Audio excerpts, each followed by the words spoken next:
এত রাতে এখানে কি করছো? আবছা আলোতে আবরণের মুখ স্পষ্ট বোঝা যাচ্ছে।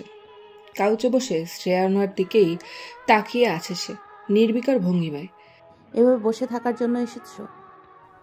যা চাই তা করতে দিবেন বলছে। শ্রেয়ানা চোখ বন্ধ করে গভীর এক শ্বাস নেয়, শান্ত দৃষ্টিতে তাকায় আবরণের দিকে। আজ শ্রেয়নাকে দেখে খানিক অবাক হয় আবরণ। তার উচিত ছিল চিৎকার করে বাড়ি মাথায় তোলা, সেটা না করলেও তাকে ধরে বেঁধে রুম থেকে বের করে দেয়া, কিন্তু এই মেয়ে তো কোনো প্রতিক্রিয়াই দেখাচ্ছে না। আবরণ নিজের জায়গা থেকে উঠে আসে, টেবিলের উপর রাখা খাবারের প্লেট হাতে নিয়ে শ্রেয়নার পাশে বসে। শ্রেয়না আবরণের দিকে তাকালো, তার দৃষ্টি যায় হাতে থাকা প্লেটের দিকে। ভাবলাম আপনাকে একটু খাইয়ে যায়, আমার বেরো হয়তো রাত দিন পড়ছেন। শ্রেয়না কিছুক্ষণের জন্য থম মেরে যায়। আবরণ পরক্ষণেই বলে, সেদিন ছাদ থেকে চলে আসার পর পাত্তাই নেই আপনার। Very bad. এত রাতে কেন এসেছো? আপনি বলতে চাচ্ছেন আরো আগে আসা উচিত ছিল? চলে যাও। থাকতে চাইলে রেখে দেবেন বলছে। মুখ বাঁকায় আবরণ, লোকমা বানিয়ে শ্রেয়নার মুখের সামনে তুলে ধরে। মুখ সরিয়ে নেয় শ্রেয়না, রাগের শরীর জ্বলছে তার, চোখ কুচকে অন্যদিকে তাকিয়ে থাকে। আবরণ শান্ত দৃষ্টিতে তাকায়, সরলভাবে শুধায়, আপনার ভাইকে ডেকে আনবো যদি একটু খাওয়াতে পারে আপনাকে? শ্রেয়না তেতে উঠল, দাঁতে দাঁত চেপে বলল, তোমার সমস্যা কি? মাঝরাতে নাটক করতে এসেছো? আপনি কি ডিরেক্টর? আবরণের টেরা জবাবে মেজাজ তুঙ্গে শ্রেয়নার। কম্বল ভালোভাবে জড়িয়ে নেয় শরীরে, নরম কণ্ঠে বলে, চলে যাও, খাবো না। আবরণ যায় না। পুনরায় লোকমা শ্রেয়নার মুখের সামনে ধরে, পূর্বের মতোই নির্বিকার শ্রেয়না। হুট করেই তার মুখ এক হাতে চেপে ধরে আবরণ। লোকমাটা পুড়ে দেয় শ্রেয়নার মুখে, অতঃপর মুখের ওপর হাত রেখে চেপে ধরে তাকে। চুপচাপ গিলে নিন, আমি খাইয়ে চলে যাব। ঢং করতে আসলে মাথায় লাথি বসাবো। শ্রেয়না তখন গরম চোখে তাকিয়ে আছে। আবরণ পাত্তা দেয় না সেই দৃষ্টি, হাত সরিয়ে নেয়। শ্রেয়না কথা না বলে আলগোছে বিরিয়ানিটুকু গিলে নেয়। ये दिल पागल बना बैठा, इसे अब तू ही समझा दे। दिखे तुझ में मेरी दुनिया तू बन जा रे। প্রপোজ। আবরণ ঠোঁট বাঁকিয়ে হাসে, লোকমা বাড়িয়ে দিয়ে নির্বিকার ভাবে বলে, গানে গানে প্রপোজ হয়ে বলছে? তুমি জানো না? কখনো করিনি, জানবো কি করে? তোমার গার্লফ্রেন্ড নেই? আচ্ছা। শ্রেয়না তবদা খেয়ে তাকিয়ে রইল। এই ছেলের গার্লফ্রেন্ড আছে, এও সম্ভব? টিকিয়ে রেখেছে কি করে? এসব কি ভাই? তোমার গার্লফ্রেন্ড তোমার গালি শুনে এখনো টিকে আছে? আপনাকে কে বলেছে আমার গার্লফ্রেন্ডকে আমি গালি দিই? আচ্ছা। খাবার প্রায় শেষের দিকে। শ্রেয়না এক ধ্যানে খেয়ে যাচ্ছে। এতদিন কোনো মতে শুধু খেয়ে জীবন বাঁচিয়েছে, প্রচুর খিদে পেটে।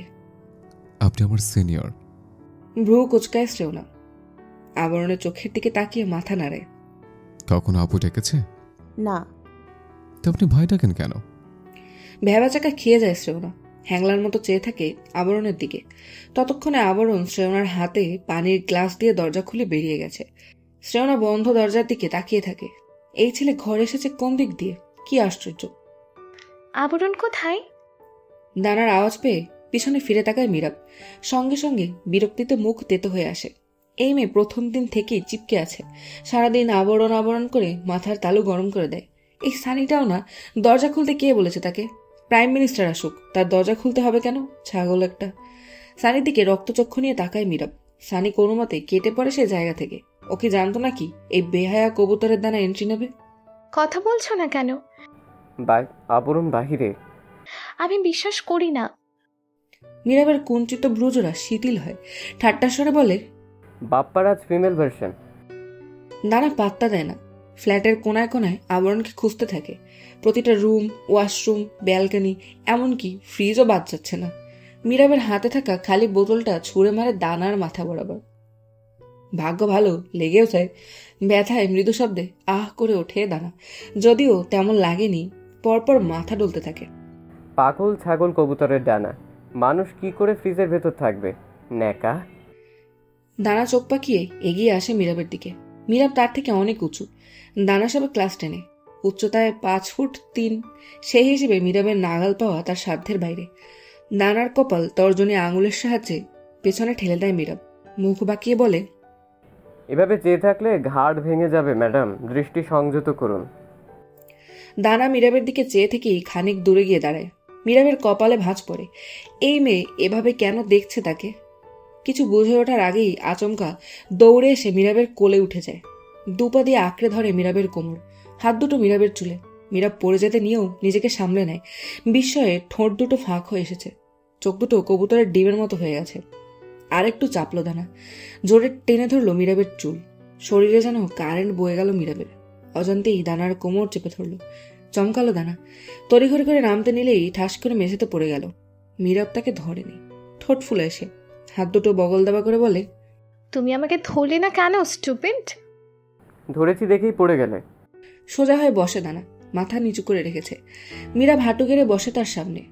ফর্সা গোলগাল গাল দুটো রক্তিম বর্ণ ধারণ করেছে। হুটহাট অমন তুলোর মতো শরীর নিয়ে কারো ওপর ঝাঁপিয়ে পড়ো না মেয়ে, আমি সাধু পুরুষ দেখে বেঁচে গেলে। দানা যেন কেঁপে ওঠে। মীরাব বিরক্তিকর দৃষ্টি ফেলে চলে আসার জন্য উদ্যত হয়। পরক্ষণেই কিছু একটা ভেবে দাঁড়িয়ে যায় সে। শোনো মিস কবুতরের ডানা, আবরণের পেছনে পড়ে লাভ নেই।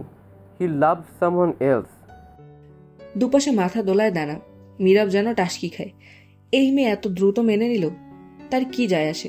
এমনিতেই শরীর গরম হয়ে আসে তার। দ্রুত এখান থেকে প্রস্থান না করলে উল্টো পাল্টা কিছু হয়ে যাবে। ফ্ল্যাট থেকে বেরোতে বেরোতে বিড়বিড় করে আওড়ায় মীরাব, কন্ট্রোল কন্ট্রোল কন্ট্রোল। তুই ভার্সিটিতেই কেনই বা এই কাঠের চশমা পরে আসিস?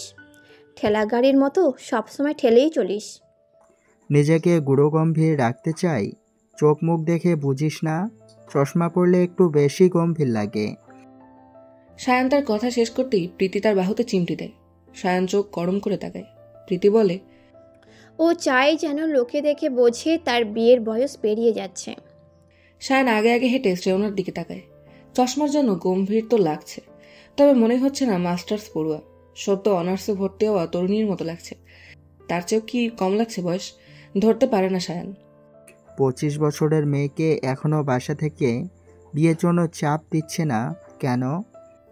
সায়ানের কথায় থেমে যায় শ্রেয়না। হাতে থাকা বইটা দিয়ে আঘাত করতে থাকে তার বাহুতে। কিরমির করে বলে, লাথি না খেতে চাইলে চুপচাপ হাঁটতে থাক। মেয়েদের বয়স নিয়ে বাড়াবাড়ি করলে অচিরেই ওপারে চলে যেতে হবে, মহিষ কোথাকার। সায়ান চুপ হয়ে যায়। প্রীতির পাশাপাশি হাঁটতে থাকে। গেটে পা রাখতেই চোখ যেন ধা দিয়ে যায় তাদের। চারপাশটা সুন্দর করে সাজানো হচ্ছে। সিনিয়র জুনিয়র সকলে মিলেমিশে কাজ করছে। এতদিন না এসে কি ভুলটাই না করেছি বন্ধু, এখন কি হবে? সায়ান মাথা চুলকে বলে, কি হবে? তোদের কাজ করতে ইচ্ছে করলে কর, গিয়ে এখানে প্যান প্যান করিস না। তারা আরো দু কদম এগোতেই ডিপার্টমেন্টের হেড রাব্বিশেখকে দেখতে পায়। ওনার সাথে সেদিনের ছেলেটা।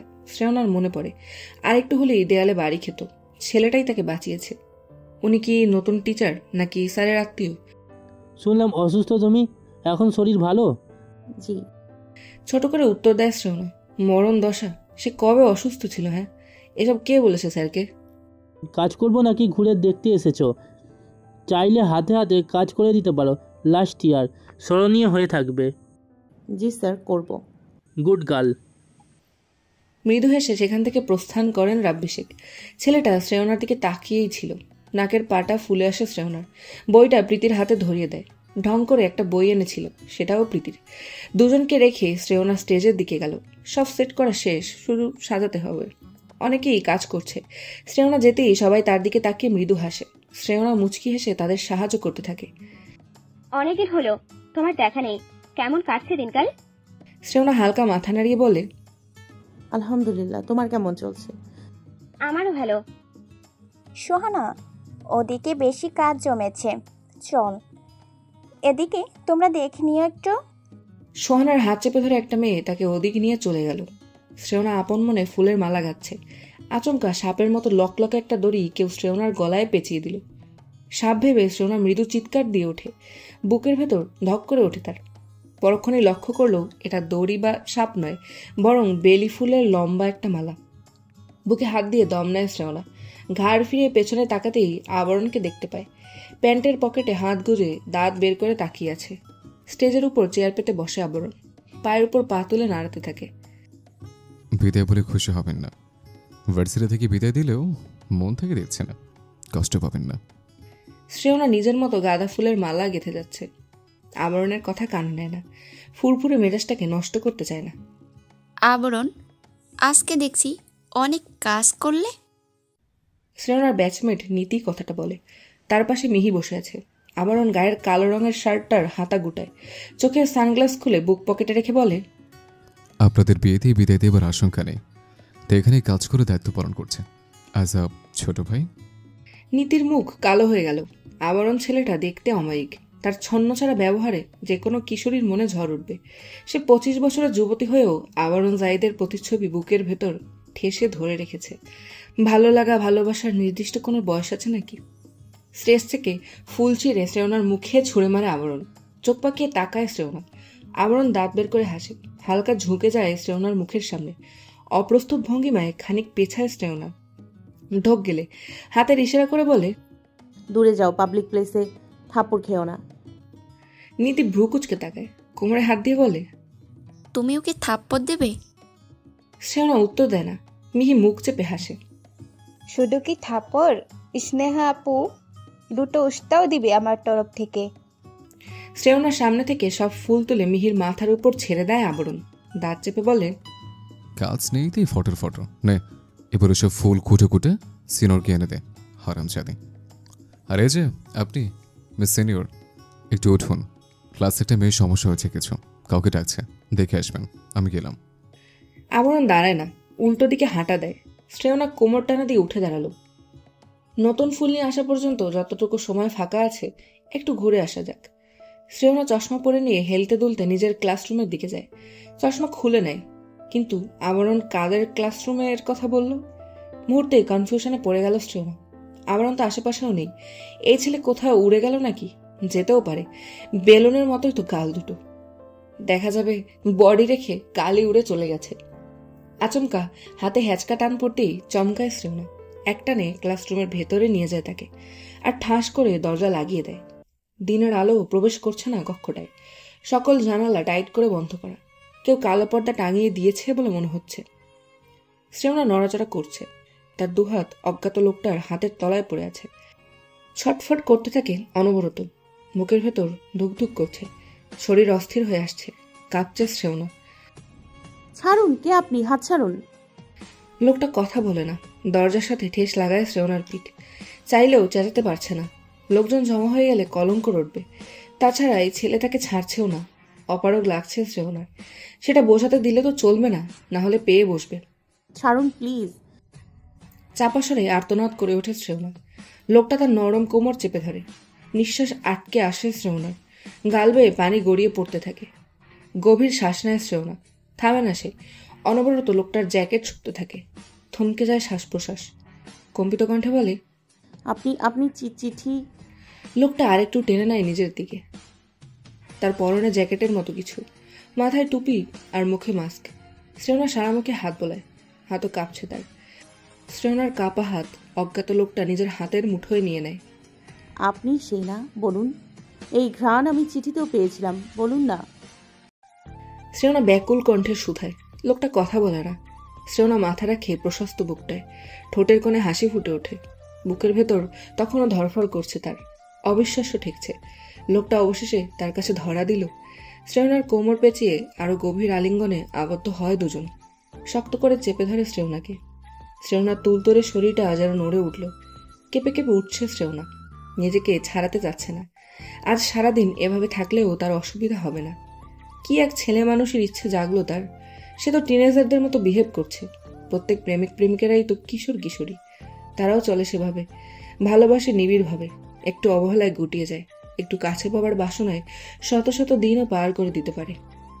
লোকটা শ্রেয়নার থুতনি ধরে মুখ খানিক উঁচু করে। শ্রেয়না তাকায়। অন্ধকার ছাড়া আর কিছুই দেখা যাচ্ছে না। এই কক্ষে আজ শ্রেয়না না আসলে লোকটার দেখা পেত? পেত না। শ্রেয়নার ভাবনার মধ্যেই পুরুষালী নরম ঠোঁট তার মসৃণ ঠোঁটজোড়া কামড়ে ধরে। ছ্যাদ করে ওঠে বুকের ভেতর। ধুকপুকানি বেড়ে যায়, যেন বুকে কেউ ইট ভাঙছে। জোরে শব্দ হতে থাকে, আর যেন বেরিয়ে আসবে। শ্রেয়না চোখ খিচে বন্ধ করে রেখেছে। তার নরম দেহখান লোকটা নিজের প্রশস্ত হাতের থাবায় কাছে টেনে নেয়, যেন নিজের ভেতর ঢুকিয়ে নেবে। এই প্রথম কোনো পুরুষের গভীর ছোঁয়া পায় শ্রেয়না, সেটাও প্রেমিক পুরুষের। ভেতরটা তার অস্থিরতায় ছেয়ে গেল। সহ্য করতে পারল না। উন্মাদের মতো চেপে ধরল অজ্ঞাত লোকটার কলার। কিছুক্ষণ পর ঠোঁট ছেড়ে দেয় শ্রেয়নার। ঘাড়ে মুখ ডোবায়। শ্রেয়না পুকিয়ে ওঠে। লোকটার মাথা চেপে ধরে শক্ত করে বিড়বিড় করে বলে, আমাকে রেখে যাবেন না, কথা দিন। কিছুক্ষণ পর ফিসফিস কণ্ঠে লোকটা বলে ওঠে, আবরণ সাইদের থেকে দূরে থাকবে। আমি চাই না আমার বাটার টোস্টের দিকে অন্য কারো নজর পড়ুক। দোস্ত, আর কতক্ষণ? অনুষ্ঠান তো শুরু হয়ে যাবে। প্রীতি তৈরি হয়ে বারবার ঠেলছে শ্রেয়নাকে। 5টা বাজতে চলল। 4টে থেকে অনুষ্ঠান শুরু হয়েছে। হয়তো সবাই পৌঁছেও গেছে, শুধু তারাই লেট। সব শ্রেয়নার দোষ। স্যার কিছু বললে ওকে সামনে দাঁড় করিয়ে দেবে। রুহি শ্রেয়নাকে সাজাচ্ছে। প্রীতি পাইচারি করছে, দাঁত দিয়ে নখ কাটছে। আর কতক্ষণ সময় নেবে এই মেয়ে? রাগে ফোঁস করছে, হাত কসলাচ্ছে বারবার। নেভি ব্লু রঙের চুড়িগুলো রিনঝিন শব্দে চারপাশটা যেন অতিষ্ঠ করে তুলছে। প্রীতি অগ্নি দৃষ্টিতে তাকালো, কিরমির করে বলল, সাজতে কারো এত সময় লাগে? বিয়ের জন্য সাজছিস? শ্রেয়না লাজুক হেসে মাথা উপর নিচে দোলায়, ঠোঁট কামড়ে রওনা দেয় বাইরের উদ্দেশ্যে। পেছন থেকে রুহি চেঁচিয়ে ওঠে, আরে আসতে যাও শ্রেয়না, তোমার চিঠিওয়ালা পালিয়ে যাচ্ছে না। ফিক করে হেসে দেয় রুহি। অনেকদিন পর শ্রেয়নার মেজাজ ফুরফুরে। কাল ভার্সিটিতে চিঠি দাতা এসেছিল।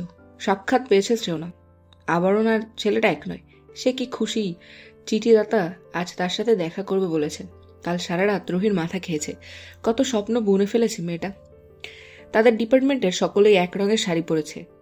নেভি ব্লু রঙের শাড়ি, সিলভার রঙের পাড় দেয়া, কোনোই সমান সাদা ব্লাউজ, হাতে সাদা আর নেভি ব্লু রঙের মিশ্রণে চুড়ি, অপর হাতে ব্রেসলেট। মেহেদিও পরেছে শ্রেয়না। কাল রাতে তিশা তাকে আর প্রীতিকে পরিয়ে দিয়েছে। শ্রেয়নার লম্বা সিল্কি চুলগুলো খুলে রাখা, প্রায় হাঁটু ছুঁই। মাঝখানে সিঁথি করে গালের দুপাশে কয়েকটা চুল ঝুলিয়ে রেখেছে। কানের পাশে ক্লিপ দিয়ে সাদা রঙের দুটো গোলাপ আটকে দিয়েছে। ঠোঁটে নুড লিপস্টিক, কানে মাঝারি সাইজের ঝুমকো। ভারী জিনিস কানে নিতে পারে না সে। চিকন করে আইলাইনার পরেছে, সেই সাথে কাজল। ম্যাচিং করে চোখের পাতায় হালকা আইশ্যাডো ছোঁয়া দিয়েছে, যেন গভীরতা আরও একটু বাড়ে। ভার্সিটিতে পা রাখতেই চারপাশের সাজসজ্জায় চোখ ধাঁধিয়ে যাবার উপক্রম। রং বেরঙের লাইটিং দেখে মুহূর্তেই চোখজোড়া চিকচিক করে ওঠে শ্রেয়নার। প্রীতির হাত চেপে ধরে এক সাইডে হাঁটতে থাকে। অপোজিটে স্টেজ সাজানো। আপাতত গান বাজছে বক্সে। একটু পর হয়তো শুরু হবে কার্যক্রম। একই দোস্ত, এদের শাড়ি তো অন্যরকম। ছাগল, এই ডিজাইনের শাড়ি শেষ হয়ে গিয়েছিল, এমার্জেন্সিতে এগুলো নিয়ে আসা হয়েছে। পরক্ষণে খানিক সহজ হয়ে পুনরায় বলে, পার্থক্য কোথায় দেখিস? ওদের শাড়িতে ছোট ছোট ফুল, আমাদেরটাই নেই। দুটো তো একই লাগে। হ্যাঁ, তবুও। শ্রেয়না চোখ পাকিয়ে তাকায়। পেছন থেকে প্রীতির চুল টেনে ধরে, চুপচাপ হাঁটতে থাক। আর দেখ, যদি তোর মতো কোনো ছেলে খুঁজে পাস যার কপাল অনায়াসেই পোড়াতে পারবি। প্রীতি মুখ ফোলায়। শ্রেয়না প্রীতির হাত চেপে ধরে পাশাপাশি হাঁটতে থাকে। আশেপাশেও নজর বোলাচ্ছে। কত কত মানুষ। তার চিঠিওয়ালাটা কোথায়? কালকের কথা মনে পড়তেই লজ্জায় লাল নীল হয়ে আসে শ্রেয়নার গাল। টমেটোর মতো হয়ে যায় সে। না চাইতেই ঠোঁটের কোণে হাসি চলে আসে। পাগলের মতো হাসছিস কেন? কপালে ভাঁজ ফেলে কথাটা বলে প্রীতি। শ্রেয়নার ঠোঁটের হাসি চওড়া হয়। হাত দোলাতে দোলাতে বলে, আশেপাশের ছেলে মেয়েগুলো আমাদের দেখছে কেমন করে, আমি লজ্জা পাচ্ছি। প্রীতি আশেপাশে তাকায়। সত্যি চেয়ে আছে। পরক্ষণেই খোঁচা দেয় শ্রেয়নাকে। দাঁত চেপে বলে, নাটক কম করো পিও, ডিসকাস্টিং। আয় বেবি, ফুচকা খেয়ে আসি। প্রীতি ভ্রু চেয়ে তাকায়। সায়নকে পাই, ওর পকেট আমি খালি করব। বিরক্ত হয় শ্রেয়না। ঝাড়ি মেরে বলে, চল আমার সাথে। প্রীতি চোখ বড় বড় করে পিছু নেয় শ্রেয়নার। এই মেয়ে আজ বাচ্চা হয়ে গেল নাকি? এসব কি ধরনের আচরণ করছে? তো সিনিয়র এসেছে। নীরবের ধাক্কায় ফোন থেকে মাথা উঠায় আবরণ। তার পরনে সাদা রঙের একটা ক্যাজুয়াল শার্ট, কালো রঙের প্যান্ট। হাতে পূর্বের সেই ঘড়িটাই আজ সাধারণভাবেই আছে। তাদের থেকে খানিক দূরে প্রীতি আর শ্রেয়না দাঁড়িয়ে আছে। দুজনের হাতে আইসক্রিম। ভ্রু কিঞ্চিত বাঁকা করে আবরণ। মোবাইল পকেটে পুরে বলে ওঠে, মাতারি আমার এভাবে কন এসেছে কেন? তার কোন ভাতার? আমি কে আসবে এখানে? আমিও দেখি। হাতা গোটাতে গোটাতে এগিয়ে যায় আবরণ। চোখের সানগ্লাস লাগানো, চুলগুলো সামনের দিকে ঝুঁকে আছে। পাশে দাঁড়িয়ে থাকা নীতি হ্যাংলার মতো তাকিয়ে আছে। বান্ধবীকে খোঁচা দিয়ে বলে, দেখেছিস কত হট হ্যান্ডসাম গাই, যদি আমার হতো। সোহানা থাপ্পড় দেয় নীতির মাথায়, গমগমে কণ্ঠে বলে, তোর জুনিয়র। So hot. সোহানা মুখ কুচকে অন্যদিকে পা বাড়ায়। এই পাগলের সাথে কথা বাড়িয়ে লাভ কি? নীতি বুকে দুহাত রাখে, কাঁদো কাঁদো গলায় বলে, লাভ ইউ আবরণ জাহিদ। সিনিয়র তোমায় মন দিয়ে বসেছি। মীর আফসানি ঠোঁট চেপে হাসে, পিছনায় আবরণের। দৌড়ে চলে আসে সে জায়গা থেকে। ইতিমধ্যে অ্যানাউন্সমেন্ট হয়েছে, বিদায়ীদের স্টেজে নেওয়া হবে। এরপর তাদের হাতে গোলাপ, ক্রেস্ট এসব তুলে দেবে। তারপর নাচ গান করে অনুষ্ঠানের রীতি টানবে। এই যে কতুরের ছাও, এত সাজুকুচু করে কোথায় যাওয়া হচ্ছে? শ্রেয়না পা বাড়িয়েছিল, আবরণের কথায় ব্রু কুচকে আসে তার। এসব কি ধরনের সম্বোধন? আবরণ এগিয়ে এসে একপাশে ভর দিয়ে দাঁড়ায়, শার্টের কলার উঁচু করে, চুলগুলো পেছনের দিকে ঠেলে দিয়ে পুনরায় স্টাইল নিয়ে দাঁড়িয়ে মুচকি এসে বলে, আমাকে কেমন লাগছে? বাদর পোশাক পরলে যেমন দেখায়। চলে আসে শ্রেয়না। প্রীতি এক পলক তাকায় আবরণের দিকে, ঠোঁট উল্টে বলে, আমার দিকে একটু দেখো। প্রীতিকে মারতে যেতে উদ্যত হয় আবরণ, দাঁত চেপে বলে, তবে রে তারা, তোকে আগে দেখি।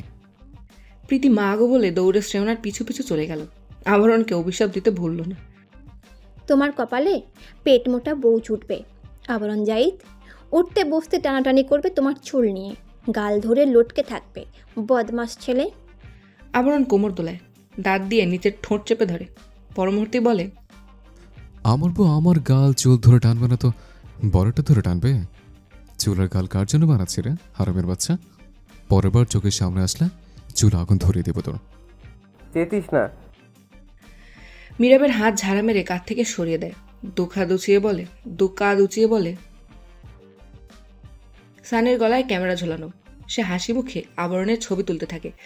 কিছুক্ষণ পর পর স্টেজের দিকে তাকাচ্ছে আবরণ। শ্রেয়নাকে ক্রেস্ট দেওয়া হচ্ছে। শ্রেয়নার সামনে জনকে দেখে মুহূর্তেই মেজাজ বিগড়ে যায় আবরণের। মীরাবের গালে থাপ্পড় দিয়ে দাঁত খিচে বলে, এই সমুদ্রের আওলাদ কি করছে? এই সমুদ্রের আওলাদ এখানে কি করছে? এর পিছু পিছু ওর বাপগুলোতে চলে আসবে। তোর বাপ লাগে ভাই, একটু সম্মান দে। মীরাব গাল চুলকে উপরোক্ত কথাটা বলে। আবরণ এক হাতে সানির গলা আঁকড়ে ধরে। চারপাশে নজর রাখিস। নীরজ জাহিদ চুল ফেলতে এখানে আসেনি, হয়তো কোনো ঝামেলা আছে। সন্ধ্যার দিকে এক পলক সেজান আলমকেও দেখেছিলাম, বুঝতে পারছি না। গালে হাত বুলিয়ে হাঁটা দেয় আবরণ। তার পেছনে মীরাব ও সানি। চারপাশটা ঝলমল করছে, সবার দৃষ্টি স্টেজের দিকে। এখন ভাষণ চলছে। আবরণের বিরক্ত লাগছে। বালের পক পক করে কি লাভ? আগামীকাল ভার্সিটি খোলা হবে, আগের মতোই কার্যক্রম চলবে। এসব চুলের বক্তব্য এনার্জি ওয়েস্ট ছাড়া কিছুই না। চারপাশে সতর্কতার সহিত দৃষ্টি বলায় আবরণ। চোখ ঘুরিয়ে ঘুরিয়ে সবটা দেখে নিয়ে বলে, মা গো মা, নীরজ জাহিদ সম্পূর্ণ কোয়ার্টারটাই তুলে এনেছে দেখে। বাম দিকে তাকিয়ে শরীর দুলিয়ে মীরাবের উপর ভর দিয়ে বলে, উপস, থানা ইন্সপেক্টর সহ তুলে আনছে। খোরের ডিম বালচিবি। ভার্সিটিকে নিজের কোয়ার্টার ভাবছে নাকি বলটা? সত্যিই তো, নিশ্চয়ই কোনো ঘাপলা আছে। নীরজ জাহিদ অর্থই আস্ত একটা ঝঞ্ঝাট। মীরাব চুপ হয়ে যায়। সানি চুপচাপ ছবি তুলে যাচ্ছে। চারপাশে কত সুন্দরী রমণী, তাদের ছবিও ক্যাপচার করে ছাড়ছে না।